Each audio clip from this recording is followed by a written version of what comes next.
Hello दोस्तों, मेरे YouTube channel पर आपका स्वागत है। तो कहानी को प्लीज़ पूरा सुनिएगा। कहानी अच्छी लगी तो चैनल को सब्सक्राइब कीजिएगा। महक निर्जला के साथ उसके कमरे में थी और सुधांशु और मीरा के बारे में सोच रही थी। तभी नीचे से रचना के चिल्लाने की आवाज़ आई, महक महक कहाँ हो तुम? अरे ओ महारानी, कहाँ मर गई हो? जल्दी नीचे आओ, तुम्हारे लिए सब इंतज़ार नहीं करेंगे। कहाँ हो तुम महक? जल्दी नीचे आओ। रचना की आवाज़ सुन निर्जला और महक दोनों हॉल में चले गए। महक के आते ही रचना ने उसके हाथों में झाड़ू और पोछा पकड़ा दिया। कहाँ आराम फरमा रही थी तुम? भूल गए क्या मृत्युंजय ने क्या कहा था? तुम इस घर की नौकरानी हो, बहुरानी नहीं। तुम्हें यहाँ पर आराम करने के लिए नहीं लाया गया है। चुपचाप ये सब पकड़ और अपना काम शुरू करो। महक के साथ ये सलूक होते देख निर्जला बीच में आ गई। रचना, ये क्या कर रही हो तुम? कोई नई नवेली दुल्हन से पहले ही दिन ऐसा काम करवाता है क्या? रचना ने निर्जला को टोक दिया। दीदी प्लीज़ आप मुझे मत सिखाइए कि मुझे इस लड़की के साथ कैसे बिहेव करना है। वैसे भी मृत्युंजय को पाल पोस कर मैंने बड़ा किया है, तो उसकी बीवी पर भी आपसे ज़्यादा मेरा हक है। और कौन सी नई नवेली दुल्हन, जब मेरा मृत्युंजय ही इसे अपनी बीवी नहीं मानता तो ये इस घर की बहू कहाँ से हो गए? निर्जला रचना को कुछ कहने ही जा रही थी कि तभी वहाँ पर एक मीरा आ गई और उसने कहा, मैम वो महक मैम के फादर आए हैं, वो आपसे मिलना चाहते हैं। शेखर जी दोबारा शारंग विला आए थे। ये जानकर निर्जला चौंक गई। महक को भी अपने पापा की चिंता हो रही थी। पापा अभी थोड़ी देर पहले ही तो यहाँ पर आए थे। अभी दोबारा सब कुछ ठीक तो है ना? निर्जला ने कहा, ये तो वहाँ जाने पर ही पता चलेगा। चलो। दोनों बाहर आ गए। जहाँ शेखर जी को सोफे पर बिठा रखा था, वो अपने साथ कुछ तोहफे लेकर आए थे। सबके आते ही शेखर उठकर नमस्ते करने लगे। शेखर को फिर से वहाँ देख रचना का मुंह बन गया, लेकिन शेखर ने सबको आदर से हाथ जोड़कर प्रणाम किया।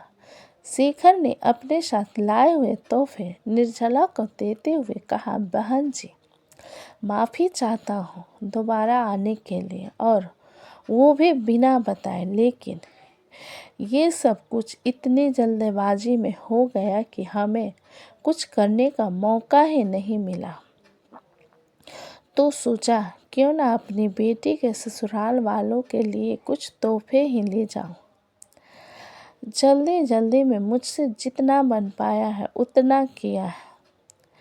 निर्जला ने बहुत ही प्यार से कहा, उसकी कोई ज़रूरत नहीं है भाई साहब, आपको ये सारी फॉर्मेलिटी करने की ज़रूरत नहीं है। हम समझते हैं ये शादी किस हालत में हुई है। शेखर मुस्कुरा दिया, लेकिन रचना ने तुरंत कहा, वैसे भी इनमें होगा क्या? ज़्यादा से ज़्यादा कोई मिडिल क्लास घर का सामान, जिसकी हमारे घर पर कोई ज़रूरत नहीं है। ये गिफ्ट्स तो हम अपने सर्वेंट तक को नहीं देते। तो बेहतर यही होगा कि आप इन लो क्लास गिफ्ट्स को यहाँ से लेकर जाए और खुद भी दफ़ा हो जाइए। अगर मृत्युंजय को पता चला तो उसे अच्छा नहीं लगेगा। बार बार आपने पापा के इंसल्ट महक से सहा नहीं जा रहा था, लेकिन उसके हाथ भी बंधे हुए थे। शेखर ने तुरंत रचना और निर्जला से कहा, मैं आपकी बात समझ सकता हूँ, लेकिन मुझे एक और काम था। रचना फिर बोल पड़े, देखा आ गए ना मुद्दे पर, जरूर पैसों की बात होगी, है ना? शेखर ने तुरंत कहा, नहीं नहीं बहन जी, ऐसा कुछ नहीं है।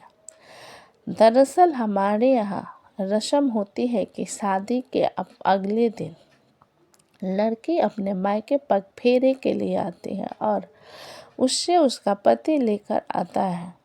हम चाहते थे कि महक के भी पग फेरे की रस्म के लिए घर घर लेकर जाए। अब मृत्युंजय जी के पास तो इतना वक्त होगा नहीं, तो मैंने सोचा क्यों ना मैं खुद। रचना ने तुरंत उसकी बात काट दी। मृत्युंजय की इजाज़त के बिना इस घर से ये लड़की कहीं नहीं जा सकती। और वैसे भी जब शादी सच्ची नहीं है तो इन सब रस्मों के रिवाजों का क्या फ़ायदा। मुझे नहीं लगता कि इस फग फेरे के नाटक की कोई भी ज़रूरत है। शिखर का चेहरा उतर गया। वो जानता था कि अगर उन्होंने कुछ कहा तो महक के लिए इस घर में मुसीबत और बढ़ जाएगी। इसलिए उन्होंने कहा, कोई बात नहीं, अगर आप ऐसी रस्में में नहीं मानते तो मैं फोर्स नहीं करूँगा। ठीक है, अब मैं चलता हूँ। शेखर दोबारा से खाली हाथ वहाँ से निकल गया। उन्हें जाते देखा महक भी उदास हो गई। ये देख निर्जला ने कहा, महक बेटा तुम चिंता मत करो, मैं पूरी कोशिश करूँगी कि आज शाम को मृत्युंजय को मना सकूँ और तुम्हें पग फेरे के लिए अपने मायके भेज सकूँ, ताकि तुम अपने माँ बाप से मिल सको। महक खुश होकर उसके गले लग गई। वहीं रचना ये सब होते हुए देख मुंह बनाने लगी। इस लड़की के तो मैं किसी भी हाल में इस घर में खुश नहीं रहने दूंगी। बहुत परेशान किया है इसने, इसके तो मैं होश ठिकाने लाकर ही रहूंगी। उसने पीछे से थोड़ी ऊंची आवाज़ में कहा।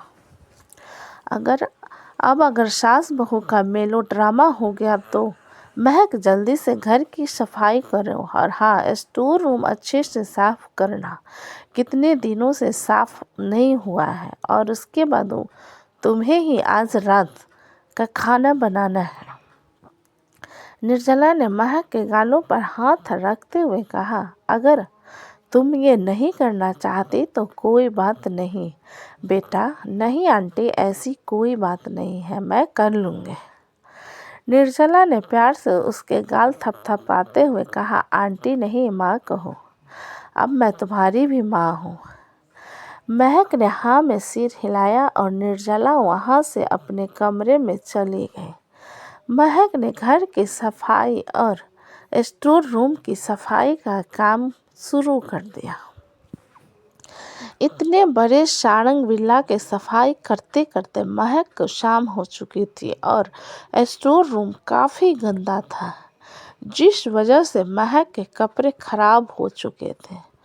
वो पूरी ऊपर से नीचे तक धूल में सन चुके थे। महक को रात का खाना भी बनाना था, इसलिए वो सारा काम निपटा कर सबसे पहले नहाने चले गए। कुछ ही देर में मृत्युंजय, विकल्प, पीताम्बर और राजेंद्र घर लौट आए। मृत्युंजय ने आते ही हर तरफ नजरें घुमाई। उसे जब महक कहीं पर नहीं दिखी तो वो छोटी आंखें कर अपने कमरे में चला गया। बाथरूम से पानी गिरने की आवाज़ आ रही थी, जिससे वो समझ चुक गया कि महक बाथरूम में थी। वो दबे पांव जाकर बालकनी में खड़ा हो गया और कुछ सोचने लगा। तभी उसका फ़ोन बजा। जैसे ही मृत्युंजय ने फ़ोन उठाया, सामने से किसी आदमी ने कुछ कहा, जिससे सुनने के बाद मृत्युंजय के भौंवे तन गए और उसकी आंखें गुस्से में लाल हो गई। वहीं उसी वक्त महक गुनगुनाते हुए बाथरूम से बाहर आए। महक को इस तरह खुश देख मृत्युंजय को एक अजीब सी चुभन होने लगी। बाहर आकर महक ने अपने बाल सुखाए और रात का खाना बनाने के लिए कमरे से बाहर जाने लगी, लेकिन तभी मृत्युंजय ने उसे खींचकर अपने करीब कर लिया। अचानक किसी के खींचे जाने पर महक घबरा गई। जब उसने मृत्युंजय को सामने देखा तो चौंकते हुए बोली, आप यहाँ? मृत्युंजय ने उसी रूखे अंदाज में कहा, ये मेरा कमरा है, मैं जब चाहे यहाँ आ सकता हूँ। उसके लिए मुझे तुम्हारी इजाज़त की ज़रूरत नहीं है। और याद ना हो तो तुम मेरी गुलाम हो और मैं तुम्हारा नहीं। वैसे क्या बात है, बहुत खुश लग रही हो। लगता है अपने फटीचर घर से इस महल में आकर कुछ ज़्यादा ही खुश हो गई हो तुम। और हो भी क्यों ना, तुम जैसी लड़कियां पैसों के पीछे ही तो भागती हैं। तुमने ये सब पैसों के लिए ही तो किया है ना। महक मृत्युंजय के मुंह से अपने लिए ऐसी बातें बर्दाश्त नहीं कर पाई। पहली बार उसने मृत्युंजय के खिलाफ बगावत की आवाज़ उठाई। आप गलत समझ रहे हैं, ऐसी कोई बात नहीं है। मैं ऐसी लड़की नहीं हूँ जो पैसों के लिए कुछ भी कर सकती है। महक का उल्टा जवाब सुन मृत्युंजय गुस्से में पागल हो गया। उसने महक के बाजू को कसकर पकड़ लिया। तो फिर मेरी बहन को क्यों भगाया? अगर पैसे से कोई मतलब नहीं था तो अपने भाई के साथ उसे क्यों भगा दिया? महक को बाजू में तेज दर्द होने लगा। वो अपना हाथ छुड़ाने के मकसद करते हुए बोली, ये क्या कर रहे हैं आप? मुझे दर्द हो रहा है। दर्द मुझे भी हो रहा है। मेरी बहन पिछले 24 घंटे से लापता है। कभी सोचा इस बारे में? नहीं। मीरा की चिंता मुझे भी है, लेकिन मैं सच कह रही हूँ, मेरा भाई मीरा को लेकर नहीं भागा है और बहुत जल्द मैं ये साबित कर दूंगी। महक मृत्युंजय को समझाने की नाकाम कोशिश की, लेकिन मृत्युंजय फिलहाल किसी की भी बात सुनने को तैयार नहीं था। तो तुम कहना क्या चाहते हो कि मेरी बहन किसी और के साथ भागी है? तुम्हारे भाई के अलावा वो किसी और के साथ रिलेशनशिप में थी? क्या तुम ये कहना चाहती हो कि मेरी बहन का कैरेक्टर खराब है? महक को जवाब देते उससे पहले ही उसका फ़ोन बजने लगा। फ़ोन पर किसी अजीत नाम का फ्लैश हो रहा था। मृत्युंजय ने गुस्से में उसका फ़ोन पटक दिया और महक का जबड़ा पकड़कर गुस्से में बोला, अगली बार कुछ भी बोलने से पहले 100 बार सोच लेना, वरना तुम्हारी जुबान काट कर रख दूंगा। महक का हाथ छोड़ मृत्युंजय वहां से बाथरूम में चला गया। महक भी इतनी घबराई हुई थी कि वो तुरंत नीचे हॉल में चली गई। किचन की तरफ जाते वो रुक गई और निर्जला से पूछा, माँ, रात के खाने में क्या बनाऊं?